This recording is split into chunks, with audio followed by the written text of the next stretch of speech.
তাহলে আজকে আমরা কি জানবো? জেনেটিক ইঞ্জিনিয়ারিং বা রিকম্বিনেন্ট ডিএনএ টেকনোলজি পদ্ধতি বা প্রসেস অফ জেনেটিক ইঞ্জিনিয়ারিং বা process of recombinant DNA technology. তাহলে এটা আগের ক্লাসে আমরা কি জানছিলাম বলো দেখি? সেখানে জানছিলাম কি আদর্শ ভেক্টর সম্পর্কে জানছিলাম, তাই তো? আদর্শ ভেক্টর পিবিআর 322 তার যে সমস্ত বৈশিষ্ট্যগুলো ছিল সেগুলো আমরা জানছিলাম। তাহলে আরেকবার আমাদেরকে জানতে হবে জেনেটিক ইঞ্জিনিয়ারিং জিনিসটি কি। জেনেটিক ইঞ্জিনিয়ারিং জিনিসটি কি? ধরো এই একটা কোষের কি বলা হয়, এটা ডিএনএ, এটাকে কি করা হবে? অপর আর একটা কোষে অর্থাৎ পোষক কোষের ডিএনএ তে কি করা হবে? স্থানান্তরিত করা হবে। বুঝা গেছে? দিয়ে এই যে এখানে কার মাধ্যমে স্থানান্তরিত করা হবে? একটা ডিএনএ, আচ্ছা ভেক্টর ডিএনএ থাকবে। কি থাকবে? আমরা আগের ক্লাসেই পড়েছি বাহক হিসেবে কে থাকে? Vector DNA. আমরা বিভিন্ন উদাহরণ পড়েছিলাম, প্লাজমিড ডিএনএ, ফাজমিড ডিএনএ, কসমিড ডিএনএ, তাই তো? তাহলে এই যে কি বলা হচ্ছে, একটা কোষের ডিএনএ ভেক্টর ডিএনএ এর মাধ্যমে বা বাহক ডিএনএ এর মাধ্যমে অপর একটা কোষের দেহে স্থানান্তরিত করা হলো, দিয়ে তার চারিত্রিক বৈশিষ্ট্যের পরিবর্তন করাটাকেই কি বলা হচ্ছিল? Genetic engineering. তাহলে এই যে জেনেটিক ইঞ্জিনিয়ারিং, এই যে ঘটনাগুলো ঘটানো হবে, এইটা কিভাবে করা হবে? বুঝা গেছে? এইটা আমাদেরকে জানতে হবে যে জেনেটিক ইঞ্জিনিয়ারিং বা রিকম্বিনেন্ট ডিএনএ টেকনোলজি পদ্ধতি। এটা কিন্তু 3 মার্কের প্রশ্ন এসে থাকে, ভেরি ভেরি ইম্পর্টেন্ট একটি প্রশ্ন। তাহলে আমাদেরকে জানতে হবে জেনেটিক ইঞ্জিনিয়ারিং এর পদ্ধতিগুলো কি কি। 1 নম্বর আমরা জানবো ডিএনএ নিষ্কাশন। প্রথমত আমাদেরকে কি করতে হবে? কি নিষ্কাশন করতে হবে? ডিএনএ নিষ্কাশন। ধরো এই একটা কোষ, এই কোষ থেকে আমরা ডিএনএটাকে অপর একটা কোষের দেহে কি করব? স্থানান্তরিত করব। তাহলে প্রথমে আমাদেরকে কি করতে হবে? এই কোষটার বাইরে যে সমস্ত প্রাচীরগুলো আছে, ধরো উদ্ভিদ কোষে কি থাকে? কোষ প্রাচীর, তারপরে ভেতরে কি থাকে? কোষ পর্দা। এই প্রাচীরগুলোকে কি করতে হবে? প্রথমে বিদীর্ণ ঘটাতে হবে, দূরীভূত করতে হবে। তাহলে আমরা এই ডিএনএটাকে কি করতে পারবো? নিষ্কাশন করতে পারবো। তাহলে এই ডিএনএ নিষ্কাশনের আন্ডারে কিছু কিছু উৎসেচক প্রয়োগ করতে হবে, তবেই আমরা এই কোষ আবরকগুলোকে কি করতে পারবো? বিনষ্ট করতে পারবো। ব্যাকটেরিয়া কোষের কোষ আবরক বিনষ্ট করার জন্য যে উৎসেচকটা ব্যবহার করা হয় তার নামটা কি? লাইসোজাইম। তাহলে লাইসোজাইম ব্যবহার করে কি করা হয়? যদি এটা ব্যাকটেরিয়া কোষ হয় তাহলে তার কোষ প্রাচীরকে আমরা কি করতে পারবো? বিদীর্ণকরণ করতে পারবো। 2 নম্বর আমরা যদি দেখি, আমরা ধরো এটা দেখলাম হচ্ছে উদ্ভিদ কোষ। যদি আমরা দেখি উদ্ভিদ কোষ থেকে ডিএনএ নেওয়া প্রয়োজন, তাহলে উদ্ভিদ কোষের কোষ প্রাচীরের প্রধান উপাদানটার নাম কি? সেলুলোজ। তাহলে ওই সেলুলোজকে ভাঙার জন্য বা নষ্ট করার জন্য যে উৎসেচকটার প্রয়োজন হচ্ছে সেটা হচ্ছে কি? সেলুলেজ। উৎসেচকটার নাম কি? সেলুলেজ। সেলুলেজ বা পেকটিনেজ ব্যবহার করা হবে। 3 নম্বর আমরা যদি দেখি, এরপর আমরা দেখবো এরপরে আর কি উৎসেচকটা আমরা দেখবো? একটা গেল সেলুলোজ। ছত্রাক কোষ যদি আমরা দেখি, এটা ধরো ছত্রাক কোষ। ছত্রাক কোষের কোষ প্রাচীর, কোষ পর্দাকে বিদীর্ণ করার জন্য যে উৎসেচকটা ব্যবহার করা হয় সেটার নাম হচ্ছে কাইটিনেজ। তাহলে এই 3টি উৎসেচক দ্বারা আমরা এই কোষ আবরকগুলোকে দূরীভূত করে ডিএনএটাকে আমরা নিষ্কাশন করতে পারি। সম্পূর্ণ যে ডিএনএটি রয়েছে সেই ডিএনএটিকে আমরা কি করতে পারলাম? নিষ্কাশন করতে পারলাম না? পারলাম না। তাহলে এইটি ছিল কি? প্রথম পয়েন্ট, ডিএনএ নিষ্কাশন। কি বলছি বোঝা গেছে? তাহলে কিভাবে আমরা ডিএনএটাকে নিষ্কাশন করব আর একটু এখানে চিত্র সহকারে দেখাচ্ছি। এই ধরো একটি পোষক কোষ বা এই একটি কোষ, এর মধ্যে কি আছে? এই ডিএনএ। কিভাবে আমরা ডিএনএটাকে নিষ্কাশন করব? এর প্রাচীরগুলোকে দূরীভূত করব এই উৎসেচক দ্বারা, যার মাধ্যমে আমরা এই ডিএনএটাকে কি করে নিতে পারলাম? নিষ্কাশন করে নিতে পারলাম। কি বলছি বোঝা গেছে? দ্বিতন্ত্রের ডিএনএটাকে আমরা কোষের বাইরে নিয়ে আসতে পারলাম।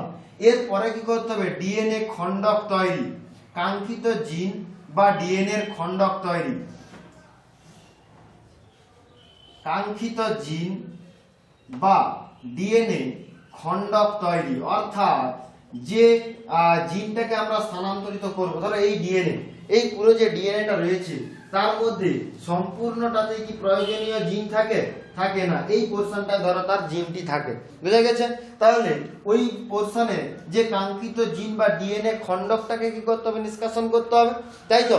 তাহলে এখানে ডিএনএ খণ্ডকটাকে নিষ্কাশন করার জন্য, এটা ধরো এটা হচ্ছে ডিএনএ যেটা নিষ্কাশন করা হয়েছে, আমরা আগের ক্লাসেই পড়ছিলাম ডিএনএ খণ্ডক বোঝা গেছে তৈরি করার জন্য যে আণবিক কাঁচি হিসাবে যে উৎসেচক ব্যবহার করা হয় তার নামটা কি আর ই উৎসেচক, অর্থাৎ রেস্ট্রিকশন এন্ডোনিউক্লিয়েজ উৎসেচক দ্বারা এ কি করবে ডিএনএ নির্দিষ্ট অংশে সে কি করবে খণ্ডিতকরণ করবে। এই অংশটাকে সে কিভাবে শনাক্তকরণ করবে, রেস্ট্রিকশন অঞ্চলটাকে প্রথমে শনাক্তকরণ করবে রেস্ট্রিকশন এন্ডোনিউক্লিয়েজ উৎসেচক, বোঝা গেল। তারপর ওই অংশে ডিএনএটাকে কি করবে খণ্ডিতকরণ করবে। এই কারণে রেস্ট্রিকশন এন্ডোনিউক্লিয়েজ উৎসেচককে কি বলা হয় আণবিক কাঁচি। তাহলে এইখানে কি উৎসেচক দ্বারা ডিএনএ খণ্ডক তৈরি হবে, আর এই উৎসেচক দ্বারা কি হলো ডিএনএ খণ্ডক তৈরি হবে। কিভাবে তৈরি হয় উৎসেচক, আর এই উৎসেচকের কার্যকারিতার ফলে দুটি প্রান্ত গঠিত হয়, একটা আঠালো প্রান্ত আর একটা কি প্রান্ত গঠিত হয় ভোঁতা প্রান্ত। তাহলে আমরা যদি দেখি আঠালো প্রান্তটা কিভাবে গঠিত হবে, এইভাবে একটি খণ্ডক, এইভাবে একটি খণ্ডক তৈরি হবে। তাহলে এইভাবেই তো কি তৈরি হবে আঠালো প্রান্ত তৈরি হবে, তাই তো। তাহলে এই যে বহিরাগত ডিএনএ খণ্ডকটাকে আমরা নিয়েছি তার এখানে এইরকম ভাবে কি হলো এই ডিএনএটা যে এই যে নিষ্কাশিত যে ডিএনএটা নিয়েছিলাম সেই ডিএনএ কি হলো কাঙ্ক্ষিত জিন বা ডিএনএ খণ্ডক তৈরি করা হলো। অর্থাৎ যে জিনটা কি করতে পারে তার বিশেষ বৈশিষ্ট্য রয়েছে ওই জিনটাই আমরা কি তৈরি করতে পারবো খণ্ডক আমরা তৈরি করতে পারবো। কোন উৎসেচকের মাধ্যমে, আর এই উৎসেচকের মাধ্যমে আমরা এটা তৈরি করতে পারলাম। এরপর আমরা দেখব 3 নম্বর ভেক্টর নির্বাচন। তাহলে আমরা তো পড়েছিলাম যে একটি কোষ থেকে ডিএনএ অপর আরেকটা কোষের দেহে কি করা হয় স্থানান্তরিত করা হয়। তাহলে আমরা এই কোষটা থেকে ডিএনএটাকে নিষ্কাশন করছিলাম, ওই ডিএনএ এর খণ্ডক তৈরি করে দিয়েছি। তাহলে ওই ডিএনএ খণ্ডকটাকে কার মাধ্যমে অপর আরেকটা কোষের দেহে স্থানান্তরিত করতে হবে, ভেক্টর। তাহলে এখানে কি নির্বাচন করতে হবে, ভেক্টর নির্বাচন করতে হবে। ভেক্টরের জন্য কতগুলো বৈশিষ্ট্য আমরা দেখেছি, অরিসি যেন থাকে, তার রেস্ট্রিকশন অঞ্চল যেন থাকে, কপি নাম্বার যেন হাই হয়, বুঝা গেছে, নির্বাচন মার্কার বা সিলেক্টেবল মার্কার যেন থাকে। এই সমস্ত বৈশিষ্ট্যগুলোর উপরে নির্ভর করে হ্যাঁ হ্যাঁ আর এই উৎসেচকের জন্য রেস্ট্রিকশন অঞ্চল থাকতে হবে, রেস্ট্রিকশন অঞ্চল থাকতে হবে, আণবিক ওজন এবং ভর কম হতে হবে, তাই তো। এই সমস্ত বৈশিষ্ট্যগুলোর উপরে নির্ভর করে একটা কি করা হবে ভেক্টরের ডিএনএটাকে নির্বাচন করা হবে। যেমন আমরা আগের ক্লাসে পড়েছি কি বলে দেখি পিবিআর 322, ধরো এটা একটা আমরা ভেক্টর ডিএনএ ব্যবহার করলাম, কি ডিএনএ নিলাম ভেক্টর ডিএনএ নিলাম। তাহলে এই ভেক্টর ডিএনএ তে এই যে কাঙ্ক্ষিত জিন বা ডিএনএ খণ্ডক, এটা কি কাঙ্ক্ষিত জিন বা ডিএনএ খণ্ডক, কাঙ্ক্ষিত জিন বা এটা কি ডিএনএ খণ্ডক। তাহলে এই কাঙ্ক্ষিত জিন বা ডিএনএ খণ্ডকটাকে প্রথমে ভেক্টরের উপরে ঠিকঠাক ভাবে বসাতে হবে, তার মাধ্যমেই তো অপর আরেকটা কোষে স্থানান্তরিত হবে। আমরা যখন এক জায়গা থেকে আরেক জায়গায় যাই কোনো যানবাহনের উপরে চেপে যেতে হয়, বুঝা গেছে, বাস ট্যাক্সি বা ট্রেনের উপরে চেপে যেতে হয়, তাহলে সেখানে তো প্রথমে আমাদেরকে ভালোভাবে বসতে হয় ভিতরে যে, তাই তো। তাহলে এই কাঙ্ক্ষিত জিনটাকেও কি করতে হবে এই ভেক্টরের মাধ্যমে অপর একটা কোষে স্থানান্তরিত করার জন্য ওই ভেক্টরে তাকে নির্দিষ্টভাবে বসতে হবে, না হলে ওই ভেক্টর কিভাবে তাকে নিয়ে যাবে, দেখা যাবে যেতে যেতে কোনো জায়গায় খুলে পড়ে গেছে, সেখানে গেল একদম ফুটে। তাহলে এখানে কি করতে হবে এই কাঙ্ক্ষিত জিনটাকে এবারে কি করতে হবে ভেক্টরটাকে কি বলে গেল ভেক্টর গেল, এই ভেক্টরেও আর ই উৎসেচক প্রয়োগ করা হবে। কি উৎসেচক প্রয়োগ করা হবে, আর ই উৎসেচক দ্বারা খণ্ডিতকরণ করা হবে। আমরা পড়েছি যে ভেক্টরে আর ই উৎসেচক দ্বারা খণ্ডিত করার জন্য শনাক্তকারী অঞ্চল বা রেস্ট্রিকশন অঞ্চল থাকে, তাই তো। তাহলে ওই রেস্ট্রিকশন অঞ্চলে আর ই উৎসেচক কাজ করে এই ভেক্টরকেও কি করবে খণ্ডীভবন করাবে। কিভাবে খণ্ডীভবন ঘটাবে,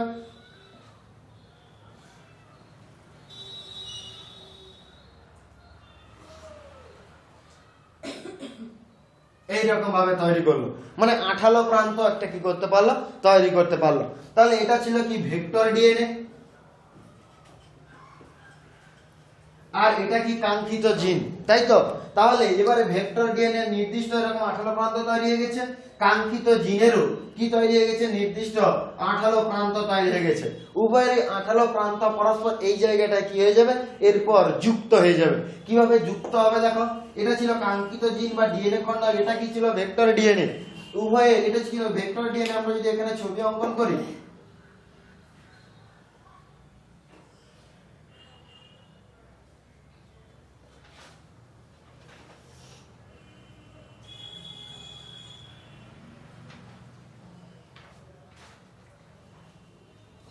এইভাবে ভেক্টর ডিএনএ ছিল, সেখানে ওই ভেক্টর ডিএনএ নির্দিষ্ট খাঁজের সঙ্গে কোন ডিএনএটি যুক্ত হলো, এখানে কাঙ্ক্ষিত জিন বা বহিরাগত ডিএনএ খণ্ডকটি কি হয়ে গেল, ওর সঙ্গে যুক্ত হলো। তাহলে এখানে কোনো কিছু জিনিসকে জোড় লাগাতে হলে আমরা কি ব্যবহার করি, আঠা ব্যবহার করি, গ্লু ব্যবহার করি। ঠিক একই রকম এখানেও আণবিক আঠা একজন থাকে, যার নাম হচ্ছে লাইগেজ উৎসেচক। কি উৎসেচক? লাইগেজ উৎসেচক। এই জায়গায় আঠার ন্যায় কাজ করে। কি করে? এই জায়গায় ভেক্টর ডিএনএ সঙ্গে কাঙ্ক্ষিত জিন বা ডিএনএ খণ্ডককে জুড়তে সাহায্য করে। কোন উৎসেচক? লাইগেজ উৎসেচক। এই কারণে লাইগেজ উৎসেচককে বলা হয় আণবিক আঠা। কি বলা হয় একে? আণবিক আঠা। আণবিক কাঁচি কাকে বলা হয়? কোন উৎসেচককে? আর এই উৎসেচককে আণবিক কাঁচি বলা হয়।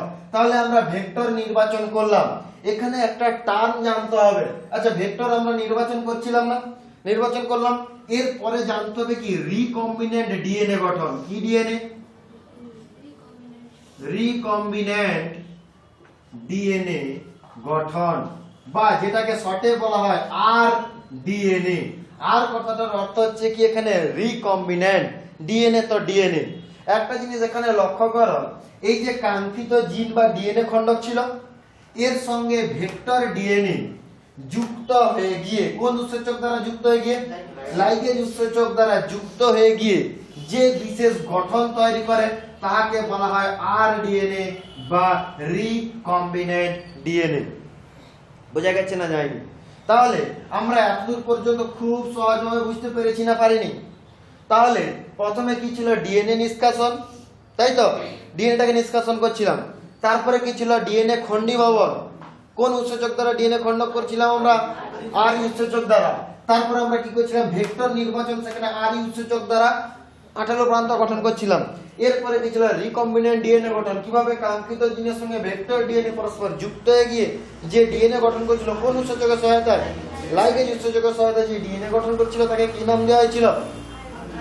আর ডিএনএ বা রিকম্বিনেন্ট ডিএনএ। পরীক্ষায় প্রশ্ন আছে রিকম্বিনেন্ট ডিএনএ কি? কি বলবো আমরা? কাঙ্ক্ষিত জিন বা ডিএনএ খণ্ডক বা বহিরাগত ডিএনএ সঙ্গে ভেক্টর ডিএনএ লাইগেজ উৎসেচক দ্বারা যুক্ত হয়ে গিয়ে যে ডিএনএ তৈরি করে সেটাকে আমরা কি ডিএনএ বলবো? আর ডিএনএ বা রিকম্বিনেন্ট ডিএনএ। এটা গেল 4 নম্বর।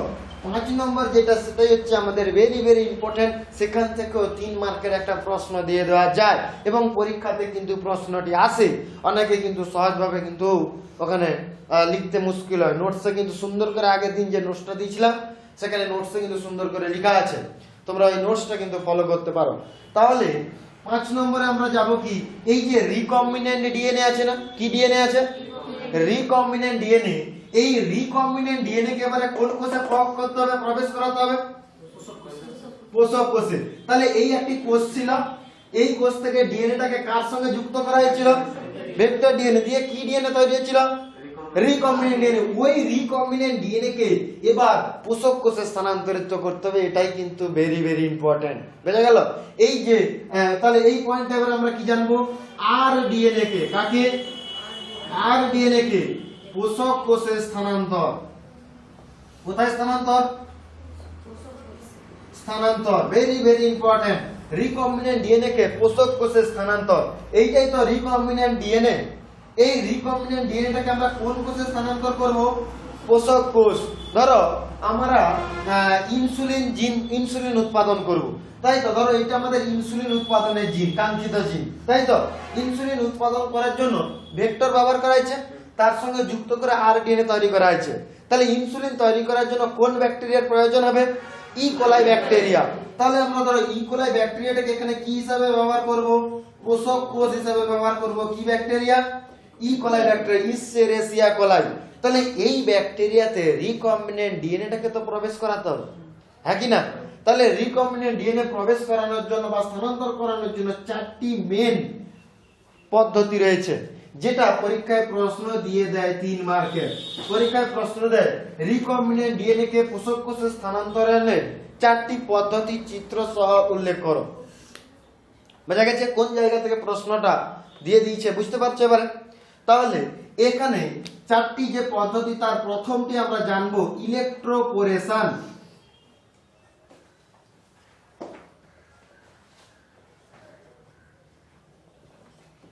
দেখো এখানে নামের সঙ্গে এর যে কাজটা একটু বোঝার চেষ্টা করো। ইলেকট্রো মানে এখানে কি ব্যবহার করা হবে? ইলেকট্রিক। পোরেশন, পোর মানে কি? ছিদ্র। তার মানে এখানে কি করা হবে? একটি তড়িৎদ্বার নেওয়া হবে। কি নেওয়া হবে? তড়িৎ ক্ষেত্র। একটা কি নেওয়া হলো? তড়িৎ ক্ষেত্র।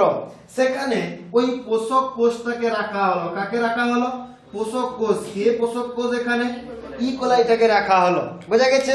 এবং ওখানে আর ডিএনএটাকে রাখা হলো। কি রাখা হলো? এখানে আর ডিএনএ রাখা হলো। কি রাখা হলো? আর ডিএনএটাকে কি করা হলো? ওখানে রাখা হলো। এবং ওই তড়িৎ ক্ষেত্রে পজিটিভ এবং নেগেটিভ তড়িৎদ্বার কি করা আছে? যুক্ত করা রয়েছে। বুঝা গেছে?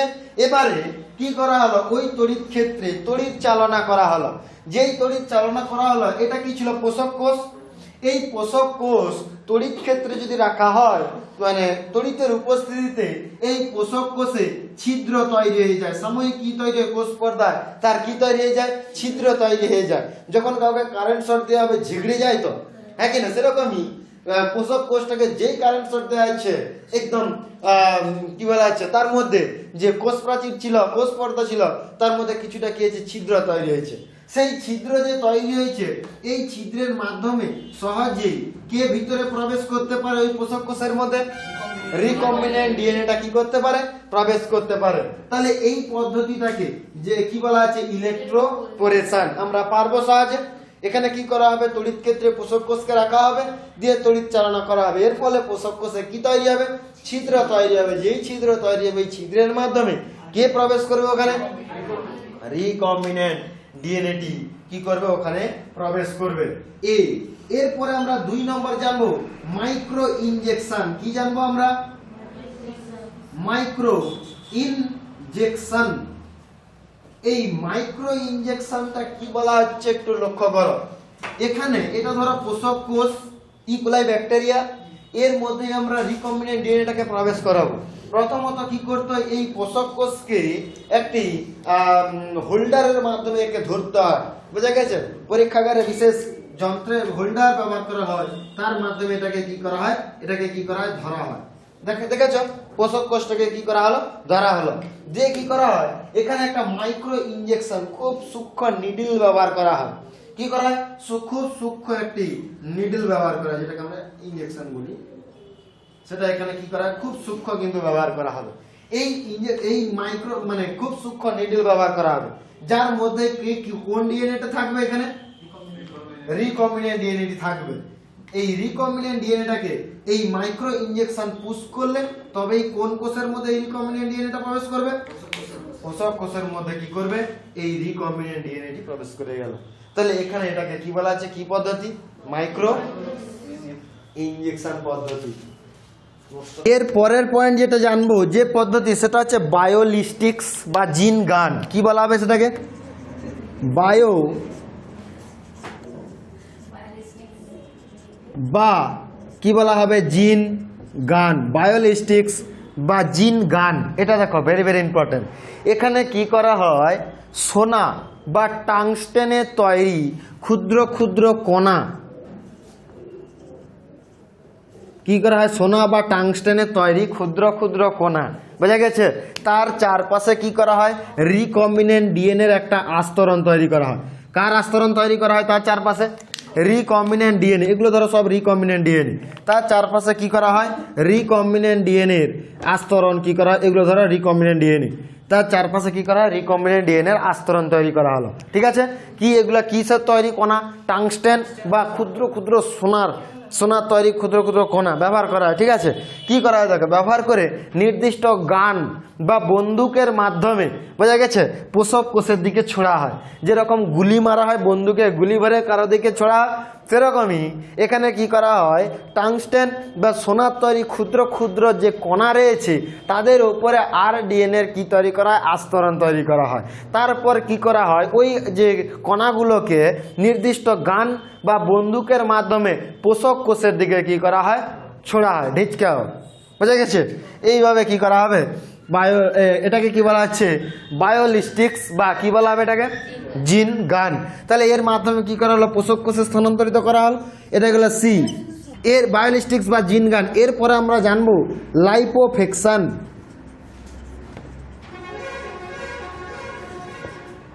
লাইপোফেকশন জিনিসটা কি বলা হচ্ছে দেখো, এক্ষেত্রে কি করা হবে লিপিড দ্বারা তৈরি একটি থলির মতো গঠন নেওয়া হয়। কি নেওয়া হয়? লিপিড দ্বারা তৈরি কেবলমাত্র একটি থলির মতো গঠন নেওয়া হয়, বোঝা গেছে? যেটা হচ্ছে কি লাইপোজোম নামে পরিচিত। কি নামে পরিচিত? লাইপোজোম নামে পরিচিত। কি নামে পরিচিত? দেখো তাহলে এখানে কি করা হচ্ছে লিপিড দ্বারা গঠিত এক প্রকার কি নেওয়া হলো থলির মতো গঠন নেওয়া হলো, বলা হচ্ছে লাইপোজোম। এর মধ্যে কি করা হয় রিকম্বিনেন্ট ডিএনএটাকে কি করে দেওয়া হয় প্রবেশ করে দেওয়া হয়। কি করা হয় রিকম্বিনেন্ট ডিএনএটাকে কি করে দেওয়া হয় প্রবেশ করিয়ে দেওয়া হয়। এরপর কি করা হয় এই যে লাইপোজোমটি রয়েছে এ ধরো এই যে পোষক কোষ আছে না, এই পোষক কোষের এটা ধরো কোষ প্রাচীর বা কোষ পর্দা, এই কোষ প্রাচীর বা কোষ পর্দা এরকম সাইডকে আসলো দিয়ে পরবর্তী পর্যায়ে এ কিন্তু কার মধ্যে প্রবেশ করে যেতে পারে কোষের মধ্যে প্রবেশ করে যেতে পারে। যেই প্রবেশ করে গেল এর মধ্যে কিটা আছে রিকম্বিনেন্ট ডিএনএটা আছে, সে কি করে যেতে পারে ব্যাকটেরিয়া ডিএনএর সঙ্গে কি হয়ে যেতে পারে যুক্ত হয়ে যেতে পারে। তাহলে এটাই ছিল কি লাইপোফেকশন। তাহলে এখানে কি করা হয় লিপিড দ্বারা তৈরি এক প্রকার থলি ব্যবহার করা হয় যেটা হচ্ছে কি লাইপোজোম। এই লাইপোজোমের মধ্যে আর ডিএনএটাকে প্রবেশ করে দেওয়া হলো, দিয়ে ওই লাইপোজোমটাকে কি করা হচ্ছে পোষক কোষের দিকে মানে কি পোষক কোষের সঙ্গে রাখা হলো।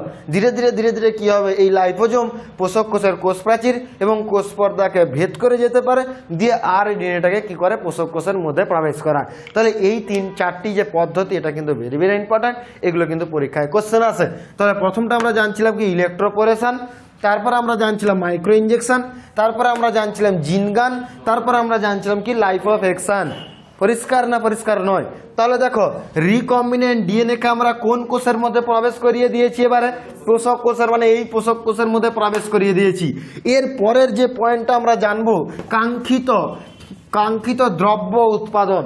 আমরা এই জিনটাকে এর দেহে প্রবেশ করছি কারণ এই জিন থেকে যে উপাদানগুলো তৈরি হবে সেটাই আমাদেরকে নিষ্কাশন করতে হবে। এখানে আমাদেরকে 6 নম্বর যে লাস্ট পয়েন্টটা জানবো কাঙ্ক্ষিত দ্রব্য উৎপাদন বা সংগ্রহ করা। দেখো কি বলা হচ্ছে, তাহলে আমরা যদি দেখি এই ইকোলাই ব্যাকটেরিয়ার মধ্যে এবারে কিটা প্রবেশ করে গেছে এখানে লক্ষ্য করো রিকম্বিনেন্ট ডিএনএ প্রবেশ করে গেছে, তাই তো? এই রিকম্বিনেন্ট ডিএনএ কি করবে এরপরে কি করবে দেখো এখানে এরা ডিএনএ প্রতিলিপিকরণের মাধ্যমে ধরো একটা ব্যাকটেরিয়া থেকে কতগুলো ব্যাকটেরিয়া তৈরি হবে মাইটোসিসের মাধ্যমে ধরো দুটো, ঠিক। তাহলে এখানে যে একটা রিকম্বিনেন্ট ডিএনএ ছিল এখানেও আসলো এখানেও আসলো, তাহলে একটা থেকে কতগুলো তৈরি হলো দুটো, তাই তো? এরকম দুটো থেকে কতগুলো তৈরি হবে আবার 4টি থেকে 8টি এভাবে তৈরি হবে। তাহলে আমরা এখানে একটি জিনের হুবহু অনেকগুলো প্রতিলিপি তৈরি করতে পারি, মানে এখানে একটা জিনের হুবহু কি তৈরি করতে পারি ক্লোন, তাই তো? তার মানে আমরা ধরো এখানে ইনসুলিন জিন নিয়ে কাজ করতেছি, আমরা ইনসুলিন জিনটাকে এখানে সংগ্রহ করে রাখতে পারি, হ্যাঁ কি না রাখতে পারি। এছাড়াও মানুষের কিসের প্রয়োজন হয়ে গেছে ইনসুলিনের প্রয়োজন হয়ে গেছে, ইনসুলিন তৈরি করতে হবে। তখন কি করা যাবে তখন এই যে রিকম্বিনেন্ট ডিএনএগুলো ছিল তাই তো এদের কি আছে অরিসি আছে, অরিসিস থাকা মানে সে রেপ্লিকেশনের মাধ্যমে ডিএনএ থেকে কি তৈরি করতে পারবে রেপ্লিকেশনের মাধ্যমে কি তৈরি করতে পারলো ডিএনএ। এবারে কি করবে ওই যে রিকম্বিনেন্ট ডিএনএর মধ্যে মানে এই যে জিনটা আছে সে কি করবে বহিঃপ্রকাশ ঘটাবে। কিভাবে বহিঃপ্রকাশ ঘটায় ডিএনএ থেকে ট্রান্সক্রিপশনের মাধ্যমে কি তৈরি হয় এমআরএনএ থেকে ট্রান্সলেশনের মাধ্যমে কি তৈরি হয় আমরা জানি প্রোটিন। তাহলে এই প্রোটিনটি আমরা কি হিসাবে এখানে জানবো ইনসুলিন, তাই তো? তাহলে আমরা মানে যখন জিনটাকে সংগ্রহ করে রাখতে হবে আমরা ক্লোন তৈরি করে রাখতে পারি, বা যখনই ইনসুলিনের অভাব দেখা যাবে তাহলে এই যে রিকম্বিনেন্ট ডিএনএটি আছে এটা কি করতে পারে এখানে ব্যাকটেরিয়া মানে ওর অরিসি স্থান আছে রেপ্লিকেশন ঘটালো, যখনই জিনের বহিঃপ্রকাশ ঘটাতে হয় কি হয় সেখানে রিকম্বিনেন্ট ডিএনএটা কি তৈরি করে না ডিএনএ থেকে ট্রান্সক্রিপশনের মাধ্যমে এমআরএনএ সেখান থেকে কি তৈরি করতে পারে প্রোটিন তৈরি করতে পারে, তার মাধ্যমে তো জিনের বহিঃপ্রকাশ ঘটায়। তার মানে এর মধ্যে যে জিনটা ছিল তার মেন কাজটা কি তৈরি করা ছিল ইনসুলিন প্রোটিন তৈরি করা ছিল, সে কোনখানে তৈরি করলো? ইকোলে ব্যাকটেরিয়াতে আমরা তৈরি করে দিল। বুঝতে পারছি কি পারিনি? তাহলে এখানে আমরা ইনসুলিন যে দ্রব্য, এটাকে এরপরে আমরা কি করব? সংগ্রহ করব, বা প্রয়োজন হলে এই যে ডিএনএ যে জিন ক্লোনটা ছিল এটাকে আমরা সংগ্রহ করতে পারি। বোঝা গেছে? এরপর কি করা হয়? একটা যন্ত্রের মাধ্যমে একটা যন্ত্র ব্যবহার করা হয় যেটাকে বলা হচ্ছে বায়ো রিঅ্যাক্টর। কি যন্ত্র ব্যবহার করা হয়? Bio reactor. কি করা হয়? দেখো, ইকোলাই ব্যাকটেরিয়া থেকে যদি আমরা খুব কম পরিমাণে প্রোটিন উৎপাদন করতে পারি, ইনসুলিন, সেটাকে বিশেষ একটা যন্ত্রের মাধ্যমে প্রচুর পরিমাণে তৈরি করা যায়, যার নামটা হচ্ছে কি বায়ো রিঅ্যাক্টর। কি বলছি? বোঝা গেছে? বায়ো রিঅ্যাক্টর যন্ত্রের মাধ্যমে এই যে ইনসুলিন বা কোনো যদি কম ভ্যাকসিন তৈরি করা হয়, এই বায়ো রিঅ্যাক্টর যন্ত্রের মাধ্যমে তাকে প্রচুর পরিমাণে তার পরিমাণ বৃদ্ধি করে বাজারজাত করা যায়। বোঝা গেছে? তাহলে বায়ো রিঅ্যাক্টরের মাধ্যমে এই যে রিকম্বিনেন্ট জেনেটিক ইঞ্জিনিয়ারিংয়ের মাধ্যমে যে প্রোটিনটি তৈরি হয় তার পরিমাণটাকে কি করা যায়? বৃদ্ধি করা যায়। তাহলে এটা ছিল কি জেনেটিক ইঞ্জিনিয়ারিং বা রিকম্বিনেন্ট ডিএনএ টেকনোলজি। এবারে আমরা জানবো কি পিসিআর, মানে পরীক্ষাগারে বাইরে কিভাবে এইরকম ডিএনএ তৈরি করা হবে। কি করা হবে? পরীক্ষাগারে বাইরে কি করা হবে? কৃত্রিমভাবে ডিএনএ তৈরি করার জন্য আমরা যেটা পড়বো সেটা হচ্ছে পিসিআর পড়বো। তাহলে এটা বোঝা গেছে?